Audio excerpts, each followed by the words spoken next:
Okay, so what we've seen so far is that when we follow the pattern of exponents going from positives down to exponent of 0, that for 0 itself, any number to the power of 0 is 1. And the only exception to this is except for 0 itself.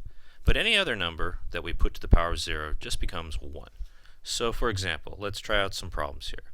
If I have 4 to the 0 power, we follow that pattern that we established in the earlier videos, we get 1. Even if we don't know what that number is, like let's say g to the power of 0. Unless g is 0 itself, we're just assuming it's not, that g is just some random number, even there we can just go ahead and assume that g to the 0 power is 1. Now the only places we have to be careful with this is problems like this one, negative x to the power of 0. We have to realize that the exponent here only affects what it's directly connected to, in this case x. So you can almost think of this, in fact you should think of this, as negative 1 times x to the power of 0. So the only thing that becomes a 1 is x. X to the power of 0 is 1, but the negative 1 is still there, so then when we put all that back together we get negative 1. So notice how I applied the 0 here, but not to the negative. Same thing on a problem like this one.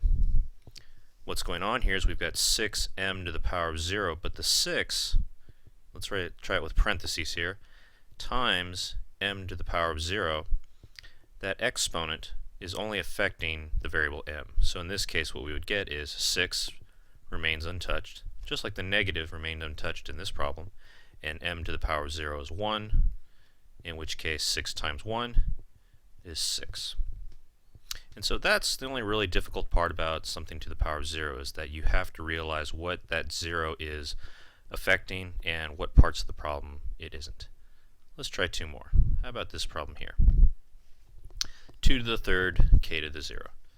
So again, what we want to do is we want to think of it almost like separate problems, even though it's the same expression. So here really we've got 2 to the third power times k to the power of 0.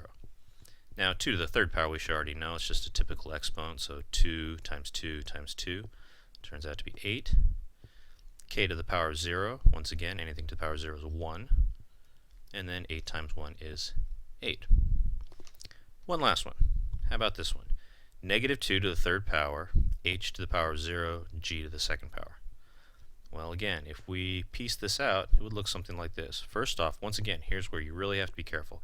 This negative is not being affected by the exponent. The only thing that exponent is touching is the 2. So we can think of this actually as negative 1, 2 to the third power, h to the 0, and then g to the second, all as separate pieces. In fact, 4 separate pieces.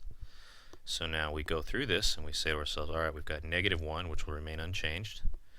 2 to the third power, just like we did in the last problem, turns out to be 8. Any number to the power of 0 is 1, so h to the 0 is 1. And g to the second, in this case we don't know what g is, we can't put it to the second power, so we're just going to leave it alone.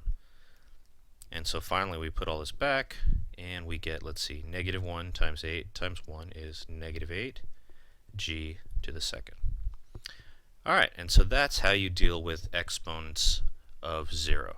Anything to the power of 0 is 1.